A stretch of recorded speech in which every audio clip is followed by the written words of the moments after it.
100 millions mën nañu tëgg ay combat. mais Alaaji Abu li nga wax noonu. oui c'est important. oui te loolu lu ñu koy rafetlu. oui mais le problème à nekk mooy. communication waaw c'est le minimum. beneen bi comme lu Ibou Laye wax léegi c'est le minimum. aw beneen bi tamit mooy. waaw ñu ni président fédération. l'actuel président du CNG muy monsieur Malick Ngom. du si bopp waaw loolu man je suis pas d'accord. loolu moom d'accord man personnellement d'accord. am na loo xam ne rafetul quoi. man personnellement Malick Ngom mënu fi ñëw. waaw 1 an. matu ko sax 7 mois matu ko sax comprendre nga mais am na loo xam pour man defet c'est que nag encore que nag Ibou Laye encore que nag man d'accord ma tey d'accord tey ñu ma ko fi. waaw loolu dafa dañ ko dégg ma ne si loolu rek laa d'accord mais nag Malick Ngom moo ko signé malheureusement. non xam nga c'est-à-dire que bi ñuy joxee mandat. 1 mois 1 an lañ ko wax. dañ mandat 1 an nga am. su paree ñu jàll fédération. te yow doo bokk ci candidat yi. moom sax dafa mel du woon pour moom sax daa tombé rek. du woon pour moom non xam nga boobu Malick tànc nañ ko. waaw bi lay dëgg ñëpp nee nañ ko. demal waaw donc amatul choix. mais am na loo xam ne toogaat waxtaan am na quoi. mais mënoo fi teg nit ki benn 1 an ak Malick li mu liggéey ci làmb yëpp. nekk arbitre pendant combien d'années. xam nga ñëw jaayante tey ba nekk président. nga ne ko si benn temps de mois bi. ngay am après lee di ñëw doo si. li ma d'accord daal booy ñu ne Malick da ngay samp ndënd. ah oui bu la gars yi wóoluwaatee man loolu laa. nga xam ne ku bëgg a samp ndënd sampal. loolu moo rafet su gars yi wóoluwaatee Malick dañ ko teg loolu mooy dëgg su wóoloo keneen nañ ñu wóotale keneen. waaw yow ki toog ko fi 2 ans d'accord la ki toog ko fi 3 ans toog ko fi 4 ans. waaw benn mooy 2 ans la. malheureusement comme moom tamit peut-être bi muy signé waaw bi la woon nag signature bi. mais moom comme mais loolu daal ñoo ko si war a jàppale. ñu ko tànc waaw ak ñoo ko si war a dimbale de. waaw man de loolu wax dëgg yàlla bu doon élection la. waaw man ma dem votel Malick pour mu bokk nekk candidat. mu bokk ci candidat yi. ah oui man rafet quoi. parce que tamit man dégg naa sax comme ñoo xam nga am na ñu nekkoon si équipe bi actuelle doon ay candidat dégg naa sax ñu ne am na ñu defoon ay correspondance pour ne ñooñu waruñoo bokk pour équipe actuelle bi lañ bokk waruñoo nekk ay candidat parce que Malick bi jiite équipe bi waru si nekk donc yëpp ay waxtaan la daal. waxtaan la booy ñooñu signé wuñu parce que Malick moo signé. ñooñu signé voilà c'est ça. bu doon sax dañu signé ni bépp membre bu nekk CNG. voilà doo bokk ci fédération. boo affilié aussi si ministère doo bokk candidat. merci beaucoup mais su fekkee nag loolu très bien yow xam naa man dinañ ci def ay plateau fi yoo xam ne spécialement ci loolu. jot na de yow daal abu ñoom bu dee defuñu ko. waaw yow nga def ay forum yoo xamante ni. waaw da ngay leeral affaire yi. waaw boo ko mënee teg ci écran bi. waaw wax leen lii mooy lii mooy lii lii fii lay dugg lii fii lay nekk lii fii la xam nga ay xam mais ba léegi kenn xamul dara. si loolu nañ ci parce que maa ngi saisir naa leen sax waa ministère. pour ñu ñëw def communication mënul ñàkk foo ñu waxtaan nit ñi. waaw foo ñu lu bees il faut nga jox leeral nit ñi ñu xam. effectivement donc yooyu yëpp buñ ko kii ñëwaat si démb. xam ngeen ne démb Lamine seetaan nga dañuy face-to-face diggante Eumeu Sène ak Franc. bon Eumeu Sène nangu na quand même gis naa ko démb mu ne effectivement li gars yi doon wax ne dafa waroon a wàcc ak yooyu. nu mu tudd. bi kii saigné. yëg na ko dafa waroon génn moom ndax nee na effectivement il a reconnu erreur boobu def. waroon na génn tout ça ñu waxtaan Franc it wax di mu gëm waaye ci kii ci perspective bi. gis naa Eumeu Sène ñu ne moom pare na pour Ada Fass. bon laaj na ngi defe naa bi mu pare il a confirmé que am nañu ay contact injurité nangam. kii di Franc aussi. bon gannaaw bi mu xawee écarté Balla Gaye. nee na pour parce que feebar yooyu. mais bu ko doggali quoi ku mel ni Lac 2 ku mel ni Tapha Tine maanaam ñooy ak adversaire yooyu ñu tuddal Eumeu Sène ak Lac 2 yow noo gisee la waaw démb en tout cas damay féliciter Eumeu Sène ci grandeur bu mu am. ci démb ñëw félicité rakkam xam ni làmb la. comme li nga wax léegi làmb da ngay bëreeg say morom bëreeg say mag bëreeg say rakk. ma koy félicité démb ci communication bu am solo bi nga xam ni def na ko. loolu mooy wane ni Eumeu Sène nitu kase la xol bi dara nekku si. comme li nga wax léegi rek Eumeu Sène daanu na mais jom moo ko daan ci làmb ji. parce que mënoon na génn ñëwaat mais chaque fois dafa am combat yoo xam ni war day am mais moom garmi lay mus a nekk. ñi ngi xaar digganteem ak Ada Fass parce que.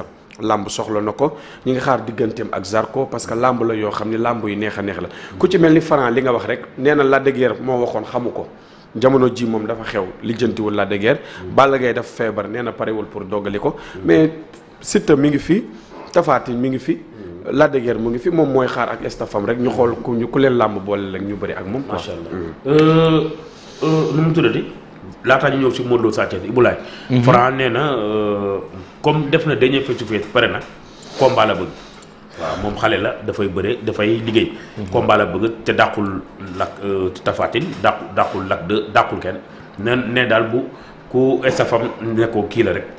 kooku la yéen waa Parcelles lu ngeen gis pour adversaire. dëgg la waaw Franc. démb def nañ seen dernier face to face. Waaw. vraiment ñu ngi félicité Mansour bu baax a baax si journée boobu. yàlla dimbal na ko si. xam nga mu préparé ko tëggu ko ba def dernier face to face kon mën nañu wax alhamdulilah quoi. ñu ngi koy ñaan yàlla yeneen combat topp si incha allah muy combat yu mag. waaw comme ni nga ko waxee rek Franc démb def na face to face am wax na li mu bëgg. mais xam nga tamit Franc ak lu mu mënti bëgg rek comme ni nga ko waxee dafa am ginnaaw dafa am staff. waaw léegi nag bu promoteur yi contacter rek si mbër yi tegu. ñu xool bi si arrangé Franc rek. incha allah. Lac de Tapha Tine pour yow boo doon jël yow boo doon choisir Franc. bon xam naa pour l'instant moom si dynamique gu Franc. ak allure bi muy dem. surtout Tapha Tine mooy gën a nekk option quoi. mu jël Tapha Tine. wala Siteu waaw. wala Siteu sama xalaat man waaw. nga ngeen boy côté Lac de Guiers. non instant dynamique yi bokkul. waaw xam nga làmb dabante la quoi. am na benn moment bi Franc di fëq di ñëw. waaw peut-être Lac foofu ak bu accepté woon jël Franc pour jëm ko freiner wala dara. mais boobu Lac accepté wu ko nangu ko wax nangul wax ci moom. donc bu nee ba toll fii tey gis ngeen Lac mi ngi def ay sorties yu bare. Lac li mu daan génn barewul. waaw donc mooy bëgg na bëreeg Franc. waaw léegi nag mais Franc allure bu mu nekk nii ak dynamique bi mu nekk nii. je pense que ñaar adversaire yooyu laa gis nii. mais Franc bi ko da ngeen ko xaw a écarté quoi. waaw da ko xaw a écarté. Ama Baldé bi mu leen di jël Eumeu Sène bi mu leen di jël bu ñu doon xool ci allure warul bëri ak yéen mais aussi lu ñu naan làmb bu leen boole rek da ngeen di bëri. waaw mais xam nga comme ni ko Franc di waxee rek. dafa am fu mu tolloon foo xam ne moom def na tout pour bëri Lac de Guiers te boobu ñoroon na quoi qu'on se dise ñoroon na quoi. lu dëgg. est-ce que ñoroon na comme tey tey Lac de Guiers bu dee bay may chance ay Ada Fass. kon bi ko Franc di laaj waroon na mën a bëri ak Franc. ñu waxante dëgg rek. mais nag léegi nag des fois nit da la fi bàyyi. dégg li ma la wax. maanaam Franc dafa raw Lac fi toll. non Franc actuellement ñi mu fi bàyyi dafa bari. Franc ñi mu fi bàyyi dafa bari. léegi boo xoolee képp kuy mbër ci takk ngeen rek bu nga bëri Franc parce que romb na la mbër moom boo demee bëgg bëri moom rek mooy romb na la wala ngeen tolloo du dëgg. noonu la mais nag Lac de Guiers kenn dàqu ko. amaana tey tamit su promoteur ñëwoon joxe proposition boo xam ne moo gën a élevé que ñaari mbër yooyu. peut-être mu jël ko. Franc moom day liggéey moom time is money moom. li ma dégg gars yi nee nañ est-ce que Siteu ak Franc dinañ bëree séeréer seeg yooyu. loolu noonu non loolu yàqul dara. dama dégg. loolu yàqul dara loolu da laa dégg séeréer si est-ce que dina. Franc si ñoom ñuy reyante seen si mbapat bi. gars yi seen biir ndax de mbapat bi ndax dañoo bëri. dañu bëri seen biir.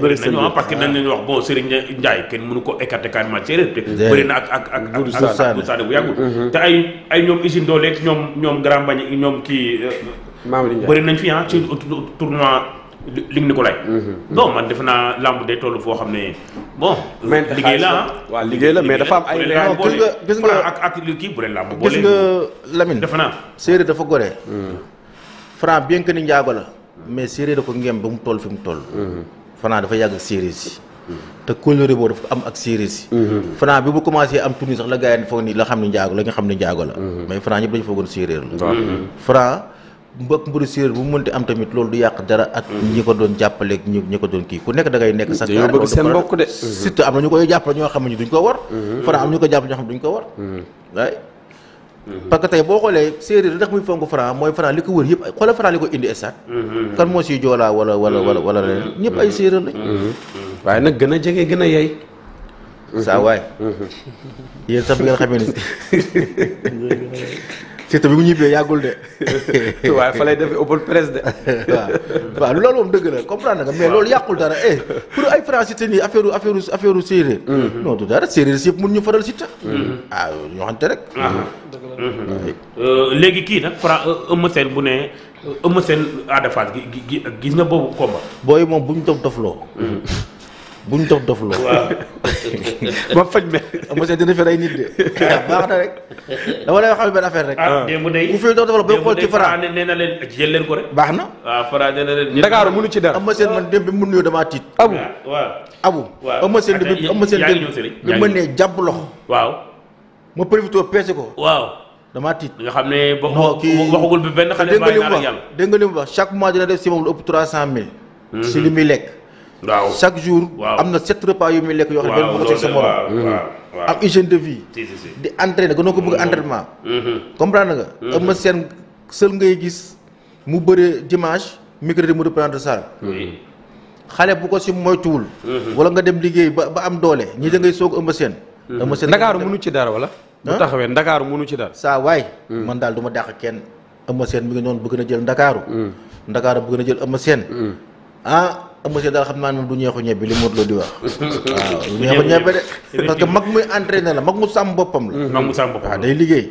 mu ngi dese doole vraiment ñu ngi koy man man toog naa fii ak yeneen plateau chaque fois mooy wax loolu exemple ci Eumeu Sène ak Modou Lo Lac de Guiers parce que dañ toll ci âge ci làmb foo xamante ni seen morom yu bëri bàyyi nañ mënutuñ dem mais ñoom ba léegi ñu téye ko comprendre nga am seen force am seen doole te li ñuy wax ni gars yi dañuy fanaan ci ay kilim ak yëpp teewul ñoom ñu ngi seen ay doole mais Eumeu Sène Sa Thiès la mujjee daan ñoo xam ci dëgg te Sa Thiès bi ko Eumeu Sène di daan mi ngi ci allure bu extraordinaire. waaw Eumeu Sène attention de. ñu bàyyi ko xel. macha allah Serigne Franc adversaire yi kan nga gis Lac 2 Tapha Tine wala Siteu. Ibulaay dafa wax léegi wax ju am solo. si côté Lac de Guiers ak Franc. moment bi Franc bëgg bëreeg Lac de Guiers 2. Lac de Guiers 2 nangul wax si moom. te moment boobu c'est normal. parce que moment boobu Franc. fi mu jóge ak fi Lac de Guiers tollu woon. du benn. pour ñu bëri ñoom ñaar si moment boobu day doon problème. pour dire vrai pour maanaam pour bañ a wax ay cadre de Franc ak yooyu. maanaam Franc accès gul woon daal. moment boobu Franc accès gul woon pour bëri Lac de Guiers 2. moment bi ñu toll nii. Franc kan la daan Eumeu Sène Lac de Guiers 2 mu mujj si moom. arène nationale Lac de Guiers moo amoon si moom ndam. le 4 avril xam nga le 5 avril. 2000 kan la woon. Lac de Guiers ak Eumeu Sène. waaw Lac de Guiers moom mujj si moom si kaw Eumeu Sène. par décision arbitrage. Tapha Tine ak Siteu. Lac de Guiers 2 moo am si ñoom ndam. n'est-ce pas. Tapha Tine ak Siteu. Lac de Guiers ñëpp Lac de Guiers 2 moo am si ñoom ndam.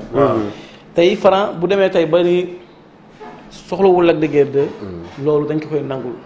parce que avem la. te Franc sax moomu boppam. dafa am ay staff. tey bu fekkee ay staff am dañoo xool ni xam ni combat moom Lac de Guiers 2 moo gën a baax si moom. pour mu gën a mën a nekkaat si kaw au top gars yi dañ koy jox Lac de Guiers 2. bu fekkee mook Siteu wala mook Tapha Tine moo gën a baax si moom dañ koy jox Tapha Tine wala ñu jox Siteu mais man dama d'accord moom benn côté parce que tey Tapha Tine mu jël Tapha Tine daan ko. peut-être am lu bëri lu muy defaat si moom. xam nga tax day daan Eumeu Sène mi daan Balla Gaye 2. daan Tapha Tine mi ravagé booy yi. tey mu ñëw bu ko ñëwee daan. moom Franc yaakaar naa kon dégg na daal li ñu ko si. loolu bu dee palmarès moom kenn mënul bañ la. comprendre nga mais bu dee affaire de palmarès ak yooyu Lac de Guiers 2 kenn mënu ko bañ. te bokkul si mbër bi nga xamante ni moo gën a naq di waajal. bokkul si mbër yi nga xamante ni moo gën a sérieux si làmb. Lac de Guiers 2 du fooyee làmb. peut-être nag gars yi dañ naan non day def lii day def lii day def lii mais mbër biy def loolu Alaaji Abu yaa ko mën. mais jàppoo ko daan ko. voilà. est-ce que du gisoo ni Franc foog na ni Franc jàpp ni Lac de Guiers 2 moment bi baaxul si moom. voilà day yàq yoonam. man loolu laa mën na jàpp ne Lac de Guiers 2 day yàq yoonam. loolu laa jàpp man. mu bañ a jël Lac de Guiers 2 jàpp ni Tapha Tine ak Siteu ñoo gën a yomb si moom. waaw man loolu laa foog. mu bëri ak moo gën a yomb Lac 2. moom laa wax moom ci moom ndax parce que Tapha Tine mi Alaaji Abu gay na mer dafa naanoo de. Tapha Tine dafa am lu ko metti. te Balla Gaye 2 moo ko teg. waaw te tey waa Bawol yëpp dañoo taxaw bëggoon combat royal diggante mag Modou Lo. Modou Lo jëlu ko njuuj leen jël Sa Thiès. tey pour mu jot si Modou Lo moom Tapha Tine mais bu jëlee Franc mais day confirmer pour mën a jot ki nga xamante ne mooy Franc daan ko day daan ko bu fekkee Modou Lo génn si combat mook Sa Thiès bu fekkee Modou Lo génn si combat mook Sa Thiès mais combat moom Modou Lo force ba waa day taxaw bu fekkee Sa Thiès moo daan Modou Lo Tapha Tine bu daanee Franc mook Sa Thiès day taxaw force kon donc tey Tapha Tine am na intérêt wala am na sensu jël ki nga xamante ne mooy Franc et puis da nga naan sax am na intérêt bëre xam nga Tapha Tine bu mu nangu gaay di bëre mu toog baaxul si moom loolu baaxul si mbër ba pare ñàkk communication baaxul si mbër na bëre même boo amul tey Modou Lo mën bëre un Lac 2 un Franc bëre boo fi amee ndam da ngay te Ibulaay yaa ngi wax sànq Lac de Guiers mi ngi commencé génn communiqué gis nga ñàkk communication baaxul si mbër gis nga mbër war nga fexe weer bu ne wala 2 mois yu ne ngay mën def benn communication parce que loolu mooy sa gagne-pain làmb mooy sa gagne-pain mais nga yow sax yaa si tane yow yaa koy jël lu bëri yow. mais nga nekk mbër bi nga xamante ni yow da ngay toog moom moo si tane de. sa kër bu la non journaliste dañ koy woo journaliste man dama may seen loxo man ñoom ñëpp ku mu si bëgg a jël dama may seen loxo bu mu la wooyee